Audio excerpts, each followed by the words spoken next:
They wear doll shoes? No, that's the monkey that my grandmother somehow got a hold of. Did your grandma really had a monkey? Yeah. Oh, okay, I mean, I've heard you say this a couple times. yeah. I don't know if you were... Yeah. No, we found the picture here recently. Yeah. You should take it home with you. Yeah. Yeah. Wow. She had a monkey. Yeah. His name was Gigi. Which is awesome. He would get her cigarettes. We need a store monkey. Lou! Do you have access to a monkey, sir?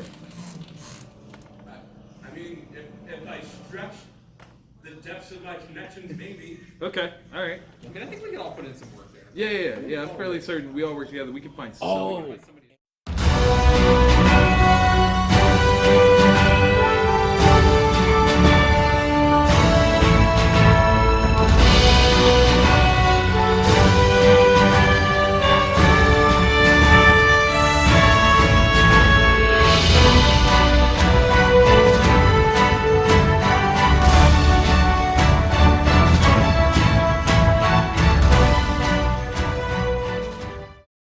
Hello and welcome to a brand new episode of Black, White, Red All Over. I'm Victor Dandridge. I'm Brian Seymour. The things that we've learned today, ladies and gentlemen, behind the scenes, just... And for a moment, I thought I was going to be the person with the weirdest information. Nope. Trumped it. I was able to hold Lou's beer for a moment. You were like, hold my... Oh, okay, no. Okay, That's I'll cool. take my beer back then. Yeah. Thank you very much. I appreciate it. So we had some great suggestions this week, Yes. and we tried to tackle quite a few of them. Yes, it led to an expansion of Yeah, it really of did. titles. I'm not going to lie. I put back like 3 Oh, yeah. titles today. Maybe 4? I don't even know. It was a lot. A lot of books. Yeah, there was a whole bunch. A lot of good stuff though, and that's Yes. important. Like, it's not just quantity, but some quality Yeah. stuff that's hitting the racks today. So, where do you want to start, sir? That is a toughie because we've got one that's the same. Actually, I did read that one as well. So no, the X-Men, the Marvel okay. X-Men. So All I did read that. Mhm. It's just not up here because I had to. Yeah, put we had to make some stuff. had to back. make some cuts. So yeah, so we can definitely talk about that. Yeah. Asgardians of the Galaxy was a request. Mhm. Do you want to jump into that one? Yeah. I will jump into this one. So we've got Colin Bunn. I didn't catch our first name. Mateo. Nope, I'm not gonna. Yeah, I'm gonna mess that up. Mateo. Beautiful work in this one, right? What we have are the Asgardians. I have to remember to say Yeah. it correctly. Asgardians are like post a mission trying to get away from all these other cosmic entities, the Shi'ar, the Nova Corps, that want what they have. In the previous arc, it was Nebula who called upon this horn that would raise dead gods, essentially, as an army. That seems like something. Yeah, I mean, I might want one of those, And so the Guardians are Asgardians. Man, that's hard to do. And They're at the so same time, ingrained, man. Guardians of the Galaxy is playing on the right, TV. like it's the Asgardians are trying to get away with this, this weapon essentially, unscathed. It looks a little perilous, but they managed to do so. And Loki actually makes good on his word, but it leads to more trouble. Who would have guessed? Loki. Who would have guessed? Exactly. But it was a fun read, man. Issue 6 still going strong. I enjoy it. The art Very was nice. great, really smooth and crisp. Yeah. Easy to read. I enjoyed it a lot. Nice. So, high marks. Oh man. All right. Going off of Cullen Bunn from Boom Studios, Empty Man #4. That was a request. Why do y'all do this? Like, why do you request? We're pot committed. At this point, we are pot committed to this story. Come on, man. It's so dark and bleak. Okay, go ahead. So Cullen writes it. Yeah. Jesus Hervas draws it, and someone named Jesus drawing something so vile. Like, all right. So we now officially know that the Empty Man. All right, so it's the story of a plague, and people that catch it go crazy and hurt people and kill people That cover, and man. hallucinate. Oh yeah, it's a good one. And we used to wonder, like, is it supernatural? Right. At this point, we do know officially it is supernatural. Okay.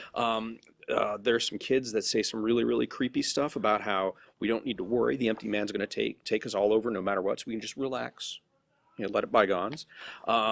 That is not okay. Yeah, this is a very ridiculously Have hope, dark, babies. Have hope. Yeah, and there's like apparently it feels like there's two different my factions. God. Yeah, if you're looking for bleak Like if you think the end of Apocalypse Now was too much of a happy ending, Whoa, whoa. this is the book for you. Okay, all right.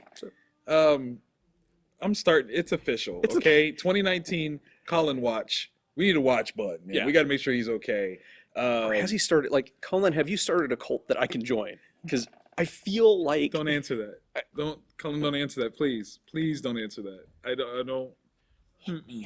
No. No Bunn-day Fundays, okay? We're not doing that. No.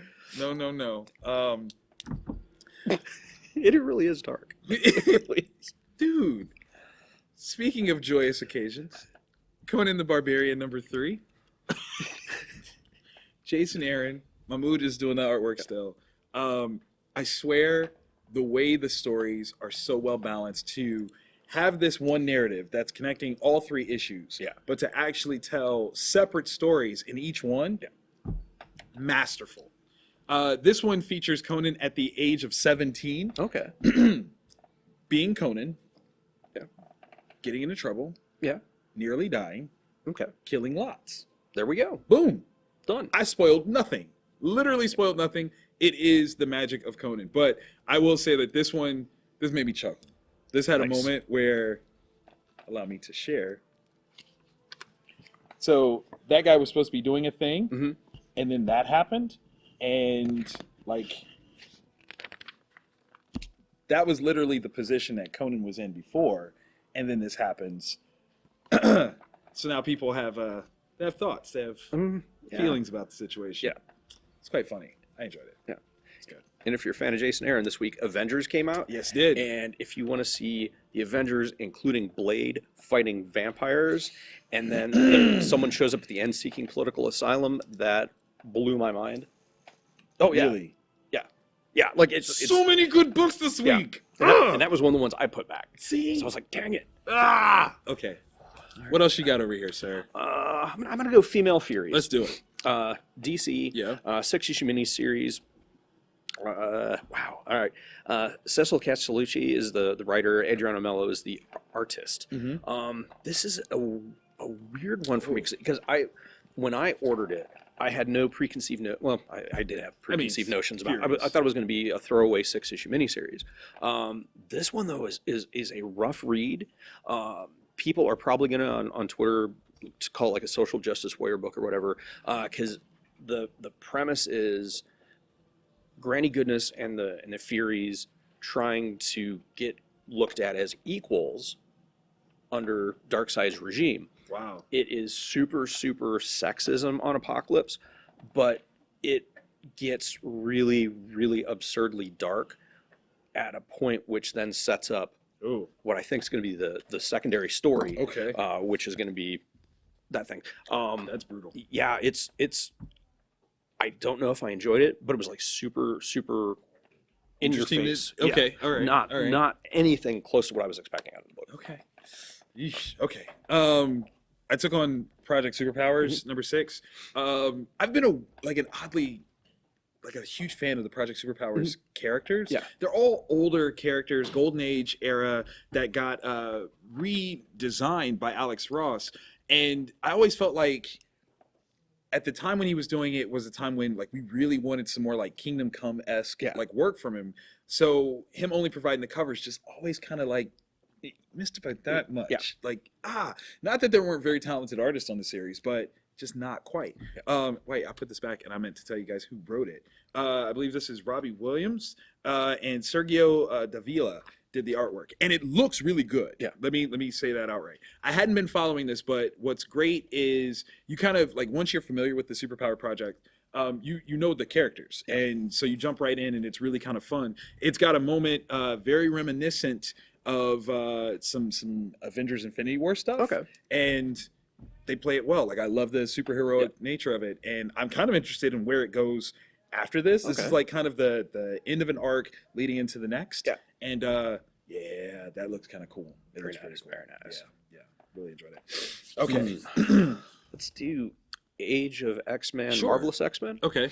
Lonnie Nadler, Zach Thompson, and then on art we have got Marco Faella, I think. It's weird. Like it's kind of like a dream that doesn't work. Like the Right. mechanics of it, where something seems off and everybody is on the verge Of figuring it out. Yeah. Yeah. And it's I don't know. It's weird because the X-Men are called the main story in this particular issue is the X-Men are called because there's a fire outside Los Angeles and they're Right. gonna. But it seems like everybody else could have done something, But no one else does. but nobody else does, and it's like this kind of like ego stroking for the X-Men. Yes. And yeah, and they're Laura's starting to figure out something's Something not right. ain't right, man. It's Yeah. almost like somebody in the X-Men has a Black Mercy plant on him, and Yeah. this is what they've generated. I don't even want to say that it's necessarily X-Man, Yeah. because even he seems oddly conflicted in this Yeah. world. So a lot of interesting stuff here. What was weird to me was so in this world of perfect utopia, Yeah.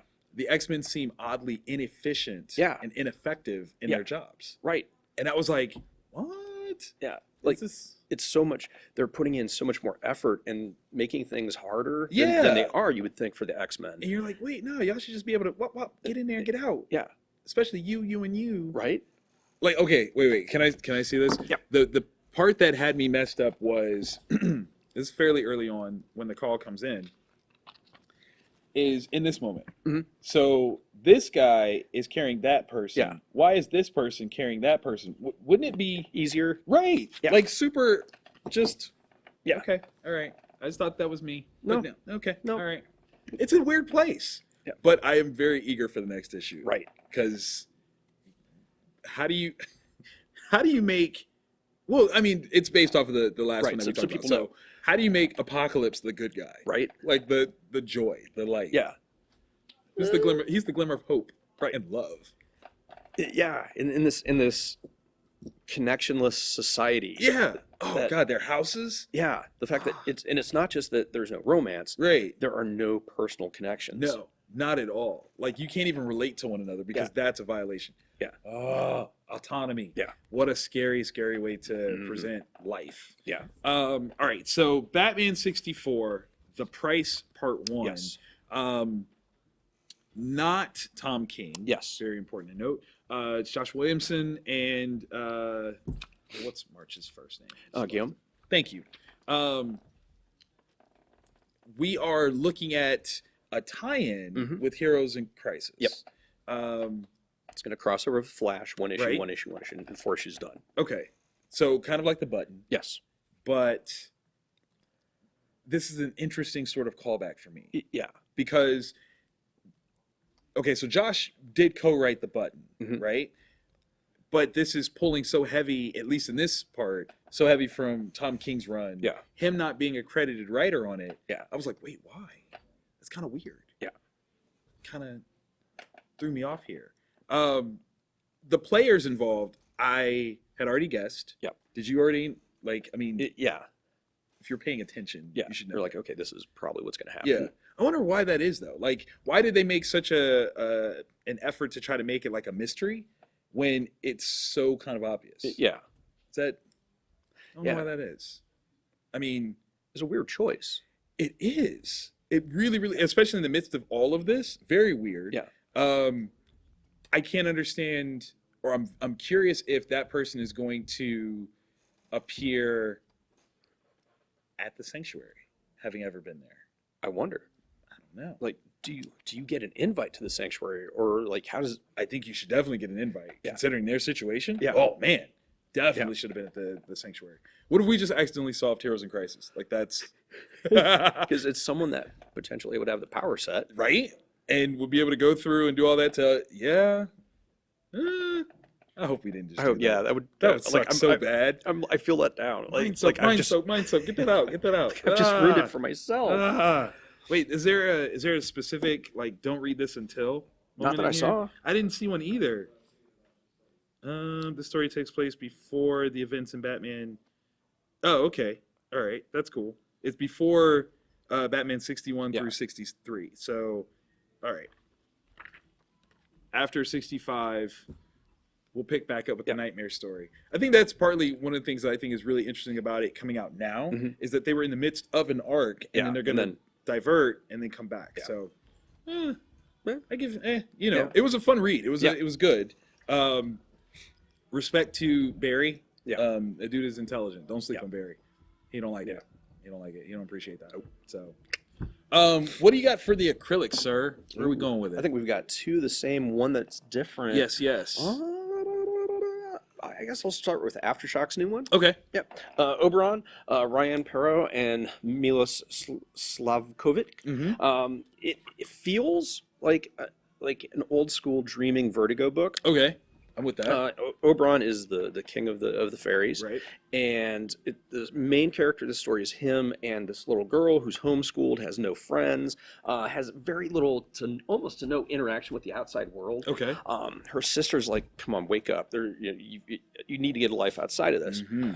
And she runs into Oberon through a kind of a carefully constructed scenario that she would need Oberon Right. to save her. So she's now introduced to this world of magic and the Oh, Fae sweet. and all That's that. fun. And there's something going on where the main character is a bad guy. Okay. I'm not going to say anything further on it, but it was like the little twist that I was like reading, like, okay, please just don't be a fairy tale. And then there's this little tweak. I'm like, okay, Okay. I now like I'm that. now I'm there. We're there. We're in it. Me like it. I took on Young Justice number 2. I didn't read number 1, and I don't know how that just escaped my radar. It probably was a huge week. That's been happening lately. Yeah. But we've got Bendis and Patrick Gleason on this one. I got one word, or 2 words technically, Teen Lantern.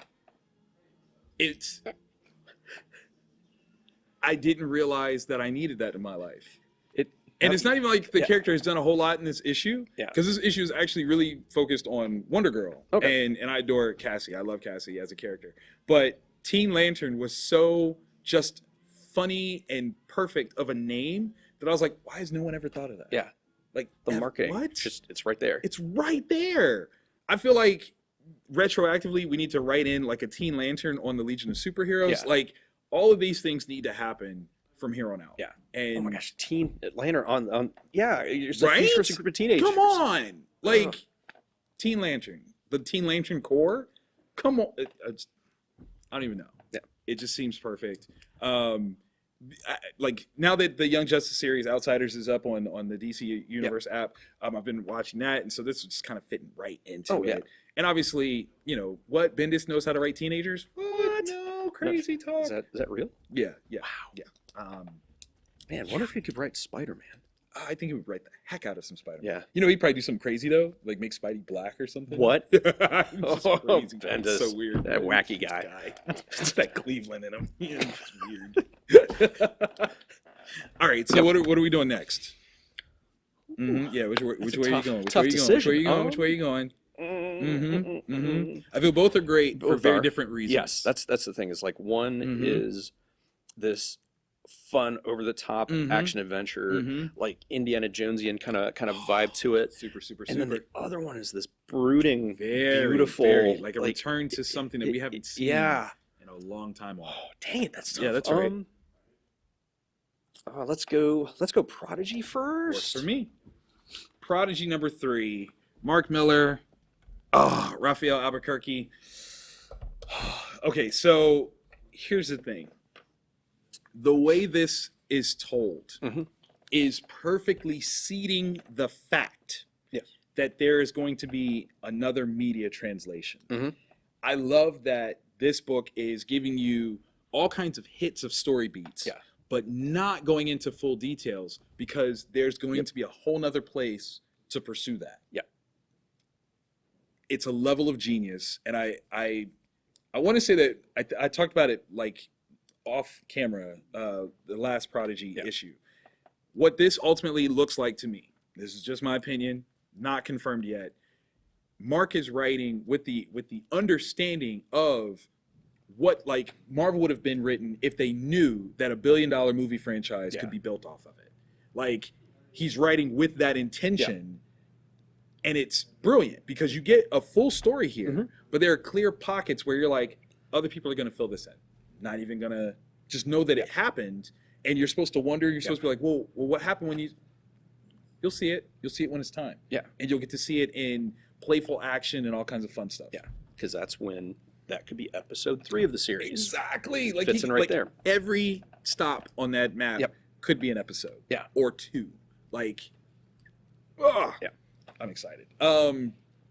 Was there anything in particular that really got you on this issue?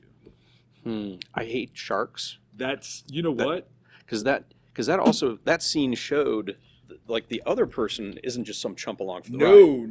No. They're about that life too. They Yeah. they are handling things in a very real and great capacity. Yeah. Okay, so the other day, yesterday actually, Mark put up on Twitter Yeah. top 5. Can you name we'll say your top 3. Who are your top 3 actors to play Edison Crane? See, that was tough. Because I for a moment I thought like in late 40s, early 50s Edison, Right? Idris Elba. I can get with that. That was one.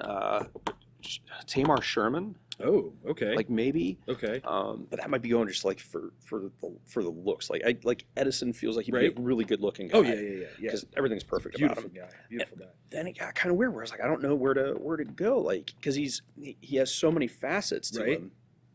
And like, what actor can Can nail all of yeah. that. Being that they kind of allude to a flaw in his personality in this Yeah. issue, which I was like, he's not perfect. I Yeah. like it. I think Ray Fisher could do a great job. His turn as Cyborg was, I mean, understated. It was really, really good. Yeah.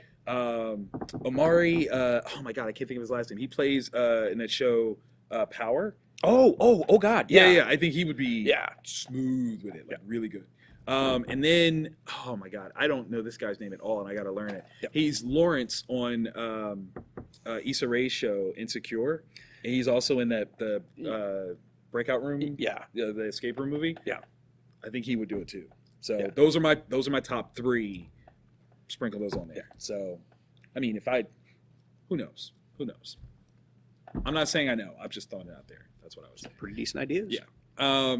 But fun book, man. Yeah. Like it's so fun, and again, over the top in a Yeah. very real Indiana Jones feel. Yeah. It's like every couple pages, cliffhanger. Yeah. Cliffhanger. Yeah. Cliffhanger. And so it keeps you moving along and at the edge of your seat, like, how's he going to get out of this? And I love it. Yeah. It's so good. Yeah. All right. So last but certainly not least, Daredevil #1, Chip Zdarsky. We've got Chichetto. Yeah, I was gonna say what's the first name? Julian. Marco. Julian. Isn't it? Oh no. Marco no, Cicchetto? No, it is Marco. You're right. Julian did the cover. And it's a beautiful Sorry. cover. It It's is like a almost like sexy a cover. like a Mac, almost sort of. Kind of, Yeah. yes. Which fits into how I felt about the book. Yay, it fit. All right, so strong question. Yes. Are you a Daredevil fan? Yes. Okay.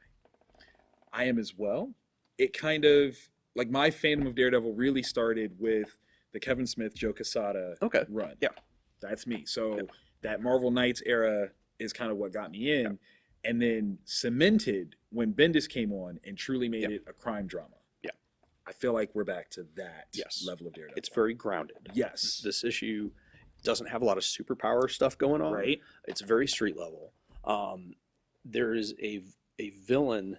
Well, I mean, you almost could make an argument that the arch villain is Matt Murdock True. himself That is in very the true. position he's putting himself and people into. Mhm. Wilson Fisk is the mayor. I don't think that's Lord not going to spoil today, anything. Like, which is worse, Wilson Fisk, the mayor of New York, or Lex Luthor, the president of the United States?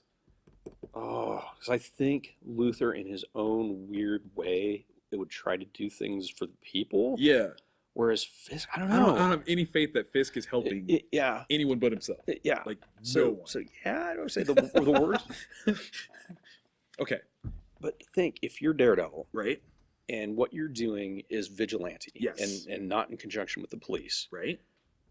When the mayor of the city is your worst enemy, I'm operating out of Jersey, dude. Like, I'm Yeah. sorry. Like, that's Yeah. Hell's Kitchen. I respect you, but Newark, what's up? Hey, you know what I'm saying? It's a caucus. Y'all need my help. I got you. Yeah. Yeah. The Devil of Weehawken is now my new. That's my new moniker, man. I'm sorry, because you just don't want those kind of problems, Right. man. You know, Wilson knows who you are, Yeah. so come on, like Yeah. he's already made it tough for Yeah. supers, and you weren't even around. Yeah. Like that's the world that he's in. So Wilson Fisk has made it illegal Mhm. to be a vigilante superhero. Yeah.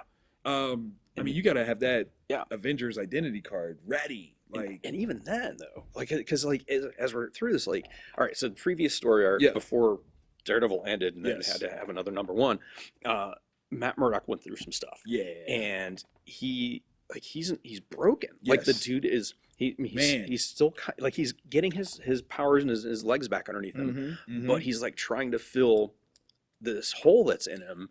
and it's a gaping. It hole, is, man. and it And shows his soul. right, because now we've got somebody who's further on the inside than he probably would want. Yes, yes. And And it doesn't feel good to him. Yeah. He's exposed, and for a blind guy, you would think like, oh, well, his vulnerabilities would be open. No, no, the dude is chiseled rock hard, but someone has gotten into the soft gooey center, and it's it's not a good look. Yeah. So, ooh, that was a great book though. Oh, it was. It really so was. good. It really was. The ending part. Yeah, the way it was, like, the panels were laid out and like that grin. I'm like, man. oh So dang. beautiful. Yeah. So beautiful. I got to give a shout out for the there is a rescue scene, and I mean, it's Daredevil, there's going to be a rescue, but the way that it's illustrated to showcase his vision of it, Yeah. genius, absolute genius. I love that they are keeping that motif. Mhm. It's brilliant, Yep. and that's good stuff. So, Daredevil #1 Yep. wins. Prodigy #3 definite win. Yeah. Oh my god. I love Young Justice, and I got to check out Oberon. Yeah. Like, It was solid. It was yeah, really, the really, really previews good. that we've seen in the back of books, they look really good. Yeah, So, and there's that's right, because there's a preview Oh, what's for this one? Phil Hester's new book, Oh, Stronghold, Stronghold. which is a story about there's this person that's on Earth, and Yeah. Earth isn't a planet in the sense of like just where evolution happened, life came into being. okay. It's actually a carefully designed prison for this person, and they've kind of mind wiped him so he doesn't know who he is. Oh my god. But like he's gonna figure out, and it's this is the Truman Show, but a prison. yeah. I'm there. Yeah, imagine like an entire I'm planet there. just to keep one dude on I'm lockdown. there. Yeah, Oh my so- god. Yeah. Let's go. Stronghold. Stronghold. Hold it down. That's what I'm talking about. Do we have any major announcements coming up? Oh, just prepping for Free Comic Book Day and Freestyle Comics. That's Yes. All right, so this is a weird one. So this is going to drop on Wednesday. I'm literally dropping a Kickstarter today. Oh. Yeah. Okay, so here's why. This is the interesting thing. So it's through or for You Create Comics. I want to bring my You Create Comics programming to 10 schools in Central Ohio. And to do so, I have to raise about $2,500. I think I'm going to set the Kickstarter at only $250, which will cover one school. And just every time there's $250, growth, there's another school that's unlocked. So that's going to be my big goal for that, because I was a kid that didn't like to read as a child until I got into comics, and I want to use comic books to kind of shape and encourage other young folk, because it's good to give back. That way, you know what I'm saying? So if you guys are interested, please go to Kickstarter, look for me, type in the letter U, CRE8 Comics, and there will be all kinds of stuff for you to nab, some art supplies, traditional art supplies, because that's what the You Create line is built on. So if you are interested in supporting, I would appreciate it beyond. Absolutely. Yeah. So yeah, And if you like what you see here, subscribe, definitely do that. hit the bell. Oh yes. Get notified, baby. Mhm. We're over 1,000 subscribers. Yeah, and hit like us on Facebook. We want you to. We need that validation. Yeah. My mom yells at me. I wish my mom cared. My mom will care for you. Upside the head. I love you.